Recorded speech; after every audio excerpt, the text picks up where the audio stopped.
ये पॉज है, अंटिल उस वक्त तक ये पॉज है जब तक फिर आपकी तरफ से कुछ नहीं हो जाता। और अगर अब फिर कोई हमारे यहाँ इस किस्म का हमला होगा, टेररिस्ट अटैक होगी, हम कहेंगे ये आपने करवाया और हम फिर चढ़ जाएंगे आपके ऊपर। तो in that sense this is a pause, in that sense this is a pause. तो ये न्यू नॉर्मल है कि we are in a war, हम वॉर में हैं अब आपके साथ। ठीक है। हाँ, अब कोई अमन की बात नहीं होगी, कोई नेगोशिएशन नहीं होंगी, कोई टॉक्स नहीं होंगी, कोई कुछ नहीं होगा। This is that pause.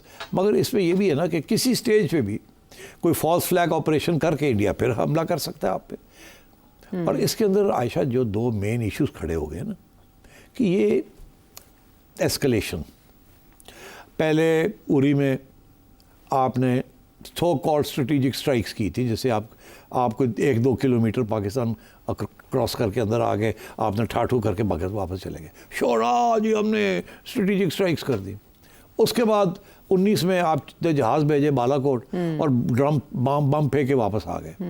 तो ऊंचा कर दिया ना conflict, from across the border 1-2 unit चले गए, 3 यूनिट चले गए, फिर वापस आ गए, फिर आप गए वहाँ अंदर पाकिस्तान के अंदर डीप, वापस करके आ गए। फिर अगली स्टेज पे उन्होंने अब ये किया इन द होप कि हमने देखो मिसाइल मार दिए in the heart of Pakistan, Punjab के अंदर, लाहौर में, सिंध में भी, हर जगह पे हमने मार दिया, बलूचिस्तान में भी मार दिया। तो ये एस्केलेट करते जा रहे हैं और ये नॉर्मल ये इस्टेब्लिश करते जा रहे हैं कि जब भी कोई ना कोई इस किस्म की अटैक होगी, सो कॉल्ड टेररिस्ट अटैक, हम जाएंगे ऊपर। ठीक। हमारी तरफ से जो रिस्पांस है वो ये है कि जब भी आप जाएंगे, जिस लेवल पे भी आप जाएंगे, हम लेवल पे उस लेवल पे आपको काउंटर करेंगे। ये इस्टेब्लिश हो गया अब दोनों की जगह। आप जाएंगे ऊपर, हम वहाँ जाके आपको रोकेंगे। अच्छा, जो लोग डर रहे हैं ना कि जब इंडिया इधर जाता है, देखे ना अब उन्होंने मिसाइलें मार दी, जहाज ले आए, बड़ा कुछ हो गया ना। अब इसके बाद क्या रह गया?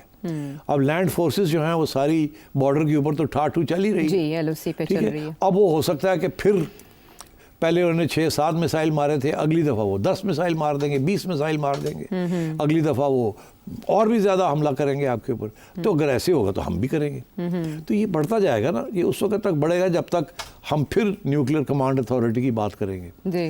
बिकॉज देखिए, ये जो इंडिया कहता है ना कि पाकिस्तान हमें न्यूक्लियर ब्लैकमेल कर रहा है, ये उन्होंने अपनी स्पीच में कहा, नरेंद्र मोदी हर दफ़ा सारे कह रहे हैं कि we will not be blackmailed. Pakistan हमें धमकी देता है, ब्लैकमेल देता है कि न्यूक्लियर वेपन हम निकाल देंगे। पाकिस्तान ब्लैकमेल नहीं कर रहा, सारा डिटेरेंस जिसे कहते हैं ना, उसका कॉन्सेप्ट ही है। न्यूक्लियर हथियार लिया ही इसलिए एज अ डिटेरेंस कि आपको रोकने के लिए कि आप हमारे पे आप हमारे पे हमला ना करें। This is not blackmail, this is deterrence. तो फर्क है बिटवीन ब्लैकमेल एंड डिटेरेंस। ठीक। तो आप अगर करेंगे तो we will deter you, deter से मतलब ये है कि वी विल कन्फ्रंट यू। ठीक। और वो अगर बढ़ता जाएगा तो जाहिर है हमारा आखिरी वेपन जो है वो तो न्यूक्लियर ही है। तो this is not blackmail, this is deterrence. और इंडिया के ऊपर बात बनती है कि एस्केलेशन लैडर जो है वो इंडिया बढ़ाता जा रहा है। सो आई थिंक यहाँ जो कन्फ्यूजन हो रही है 2-3 चीज़ों के ऊपर मैं देख रहा हूँ। पहली बात तो ये है कि लोग डिस्कस नहीं कर रहे कि ये फॉल्स फ्लैग ऑपरेशन था या नहीं था, और ये एक्सक्यूज़ था या नहीं था। उसको सारे जो बात कर रहे हैं, इंडिया वाले भी और गोरे भी और हमारे लोग भी, इसको नहीं चैलेंज कर रहे कि भाई एविडेंस आपने प्रेजेंट नहीं की और आपने हमला कर दिया। और हम तो ये समझते हैं आपने खुद करवाया। इसके ऊपर तवज्जो नहीं दी जा रही क्योंकि सारी जो हमारे पास इंफॉर्मेशन है कि इनके पास तो एविडेंस ही कोई नहीं जी। तो अगर ऐसे इन्होंने हमले करने शुरू कर देना तो अगली दफ़ा इसे भी बड़ा हमला कर देंगे, कहीं ठा करा के अपने 2 सोल्जर्स मरवा के कहेंगे जी ये पाकिस्तान ने करवाया। तो ये तो कोई बात नहीं है ना जी। तो इसका ये मतलब है कि बलूचिस्तान हो रहा है, ये जो TTP कर रही है, ठीक है ना, तो वो हम ये कहें कि ये इंडिया करवा रहा है और हम भी हमले करने शुरू कर दें, ऐसे ही है ना जी। तो फिर तो this will not go anywhere. तो इसलिए this is hardly an excuse. तो आई थिंक अभी तो शायद शॉर्ट टर्म में ना करें, अभी तो वो असेस करेंगे हमारी गलतियां क्या हुई, एयरफोर्स की कमजोरियां क्या थी एंड सो ऑन। अभी तो ये देखेंगे अपना, फिर करेंगे ज़रूर किसी न किसी स्टेज पे। नरेंद्र मोदी ने अपना रेपुटेशन को ठीक करने की कोशिश करनी है। कोशिश उसकी ये थी कि शो करे कि कामयाब हो गया, वो इंडिया की आवाम कहती फेल हो गए हो। अब इस फेलियर को सक्सेस में ट्रांसफॉर्म करना है, और वो एक ही सूरत में हो सकता है कि आप किसी जंग में पाकिस्तान के खिलाफ शो करें इंडियन आवाम को कि हमने भी उनके 15 जहाज़ गिरा दिए हैं।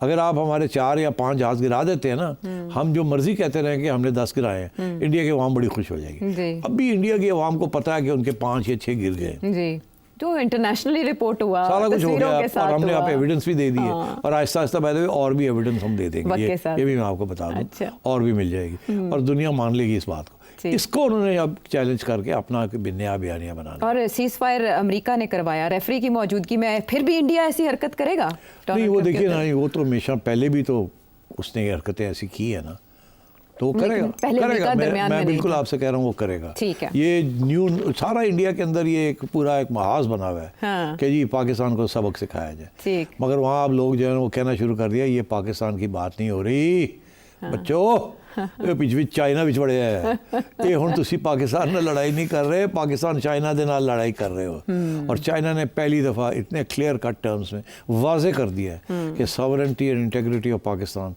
Will be defended by China. ठीक है। तो और इंडिया को समझ नहीं आ रही है हुआ क्या है। हाँ, और इंडिया को अभी ये भी समझ नहीं आ रही कि डोनाल्ड ट्रंप जो उनके साथ एक लाए हैं, मुख्तलिफ इत्तेहाद में शामिल हैं, वो क्यों कह रहे हैं एप्पल के CEO को कि आपने इंडिया नहीं अपना कारोबार मुंतकिल करना। ये भी इंडिया के लिए एक शौक की हैसियत है। बहुत से सवाल हैं मुल्क के अंदर, मुल्क से बाहर। पाकिस्तानी बहुत कुछ जानना चाहते हैं इस जंग के बारे में। शाहिद अमीर गुराया जर्मनी से क्या जानना चाह रहे हैं? क्या कन्वेंशनल वॉरफेयर और सोशल मीडिया इंफॉर्मेशन वॉरफेयर का आपस में गहरा ताल्लुक है? क्या हकीकी जंग में एक दूसरे को कितना इन्फ्लुएंस करते हैं? अगर करते हैं तो क्या चेयरमैन पाबंद सलासल और उनकी कहे जाने वाली जो सोशल मीडिया वॉरियर टीम है, उन्होंने हालिया इंडिया पाकिस्तान की जंग में कितना किरदार अदा किया है पाकिस्तान के हुकूमती दफाई बयानिए को और अफवाज पाकिस्तान के बयानिए को बिल्ड करने के लिए? क्या उनमें इतनी खसूसियत हैं, क्या उनमें इतना डिसिप्लिन है कि वो कोई ऐसा हुकूमती दफाई बयानिया बना सकते हैं? इस सवाल का जवाब चाहिए। हाँ जी, पीटीआई वालों पीटीआई के लिए मसला ये था कि बड़ा मुश्किल था उनके लिए कि पाकिस्तान की अफवाज को सपोर्ट करना, इसमें कोई शक नहीं है। एक तरफ उनका दिल धड़कता था पाकिस्तान के लिए और उनकी ख्वाहिश थी कि पाकिस्तान की अफवाज और खड़ी हो जाए और लड़े इंडिया के साथ। दूसरी तरफ उन्हें तकलीफ़ है क्योंकि पाकिस्तान की एक फ़ौज की जो क़यादत है वो ये पीटीआई वाले समझते हैं कि वो उनके रास्ते में रुकावट है इमरान खान को वापस पावर में लाने के लिए। तो इस किस्म की कशमकश में वो गुमे हुए थे और जब सपोर्ट भी किया तो बड़े हल्के तरीके के साथ सपोर्ट किया। और अभी भी 5-6 बड़े इनके पीटीआई के सोशल मीडिया एक्टिविस्ट्स हैं, इन्फ्लुएंसर्स हैं, वो बाहर बैठे हुए हैं और अभी भी जिस किस्म के बयानिए वो कर रहे हैं, इंडिया उनके बयानिए सारे अपनी टीवी के ऊपर दिखा रहा है कि ये देखें पाकिस्तानी क्या कह रहे हैं अपनी अफवाज के बारे में, अपनी हुकूमत के बारे में एंड सो ऑन। तो ये बड़े अफसोस की बात है। इंडिया के अंदर मैंने देखा है बड़ी इंटरेस्टिंग डिबेट कि इंडिया की जो अपोजिशन है वो गवर्नमेंट से भी आगे बढ़ गई है। अब मैं अभी देख रहा था उनके कांग्रेस के एक साहब हैं, वो एक इंटरव्यू दे रहे थे, मैं अब नाम नहीं लेता, और वो बीजेपी को इस तरीके से डिफेंड कर रहे थे कि सारे हैरान हो गए कि यार ऐसे तो बीजेपी के लोगों ने नहीं डिफेंड किया जैसे वो डिफेंड कर रहे थे। उनके ऊपर इल्ज़ाम भी लग गया कि आप तो अल्ट्रा नेशनलिस्ट निकले हैं, आप तो एंड सो ऑन। तो यहाँ उल्टा हो गया, यहाँ पीटीआई के कुछ लोग जो हैं वो हमें ही तनकीद कर रहे हैं, हमारी हुकूमत को तनकीद कर रहे हैं, हमारी फ़ौज को तनकीद कर रहे हैं, आवर वॉर एफर्ट को तनकीद कर रहे हैं। अफसोस की बात है कि ऐसी सूरत हाल यहाँ बनी हुई है और मेरी यही उम्मीद है कि इस हादसे के बाद या इस डेवलपमेंट के बाद पीटीआई को भी कुछ बात समझ आ जाएगी। मगर let me also be honest, हमारी इस्टेब्लिशमेंट को भी कुछ समझने की कोशिश करनी चाहिए कि we need to take the whole country along with us and this can only happen क्योंकि आगे अब इंडिया के साथ प्रॉब्लम्स रहने हैं and therefore it's very important that we should have a united front and I think efforts should be made to open a dialogue with PTI. अच्छा, उनके सवाल ये भी है कि कन्वेंशनल वॉरफेयर और सोशल मीडिया इंफॉर्मेशन वॉरफेयर का आपस में ताल्लुक है, ये एक दूसरे को इन्फ्लुएंस करते हैं? जी बिल्कुल करते हैं जी, कमाल कर रहे हैं आप। इस वक्त तो सारा गेम ही है इंफॉर्मेशन टेक्नोलॉजी की और इन्फ्लुएंस की और बयानिए की। और इस वक्त तो अखबारें तो कोई नहीं पढ़ता और इस्टेब्लिशमेंट या उधर की इस्टेब्लिशमेंट हो या हमारी इस्टेब्लिशमेंट, उनकी बात कोई नहीं मानता। ये तो सोशल मीडिया के ऊपर आप जैसे लोग, हम जैसे लोग बैठे हुए हैं, वहाँ भी इधर भी, हम जो बात करते हैं आवाम तो हमें सुनती है। अभी भी टेलीविज़न कितने लोग देख रहे हैं? अब तो सारा कुछ इस फ़ोन पे आ गया है, इस फ़ोन पे आ गया है और यूट्यूब पे आ गया है और टिकटॉक पे आ गया है। सारा वक्त हम यहीं से खबरें लेते हैं, सारी मिस इन्फॉर्मेशन भी यहीं आती है, इन्फॉर्मेशन भी यहीं आती है।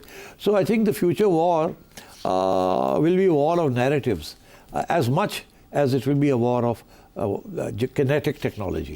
तो information technology and kinetic technology will go side by side और ये normal television and ये इतनी इसकी अहमियत नहीं रहेगी।